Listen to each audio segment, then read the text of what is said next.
ഇതിന് മുളക് ചമ്മന്തി ഉണ്ടാക്കാൻ അറിയാം ഇല്ല ഒരു സ്പെഷ്യൽ മുളക് ചമ്മന്തി ഉണ്ടാക്കാൻ പറ്റിക്കാതെ അതേമേ കുറച്ചുകൂടി എളുപ്പം ആകും. അതിനകത്തോട്ട് ചെറിയ ചൂടുള്ള കഞ്ഞിവെള്ളം, അധികം കൊഴുപ്പൊന്നുമില്ലാത്ത ചെറിയ ചൂടുള്ള കഞ്ഞിവെള്ളം ഒഴിച്ചിട്ട് ഇത് വെച്ച് നേരം ഇങ്ങനെ കുതിരാൻ വയ്ക്കണം ഇവിടെ. ഇനി നമുക്ക് മുളക് വറക്കണം, പച്ചമുളക് എടുക്കണം.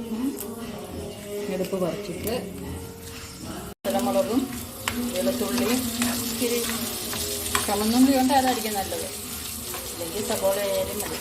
എണ്ണയ്ക്കകത്തൊന്ന് വറക്കണം.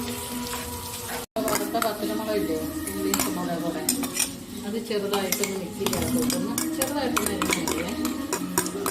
അത് മുമ്പ് കഞ്ഞിവെള്ളത്തിനകത്തിട്ട് വെച്ച് പുളിയില്ലേ, അത് കൈ കൊണ്ട് ഇങ്ങനെ ഒന്ന് തിരുമണം. എന്നിട്ട് നല്ല കുറുകി വരും. എന്നിട്ട് അതിൻ്റെ പിശുടൊന്നും ഇല്ലാതെ ഇങ്ങനെ കൈ കൊണ്ട് അരിച്ചിട്ട് ആ പുളിവെള്ളം ഈ മുളകിനകത്ത് ഒഴിക്കണം. പുളിവെള്ളം ഒഴിച്ച് നല്ലപോലെ മിക്സ്